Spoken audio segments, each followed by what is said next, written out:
Россия не была. Но я тоже попробовала русский водка. Ну и как? Первый раз и последний раз. Почему первый раз и последний раз? Я встречала три мужчины русские. Они говорили со мной: пикник, ты хочешь хорошо по-русски говорить? Я говорю: конечно, хочу. Если ты хочешь, надо выпить русский водка. Они дали полстакана. Я сразу полстакан. Хочу попробовать. Пила полстакан. Полчаса дальше.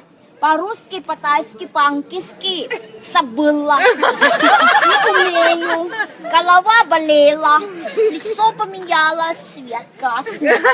Три мужчины видели и говорили: ой, ты мало пила. Давайте еще полстакана, не будет болеть.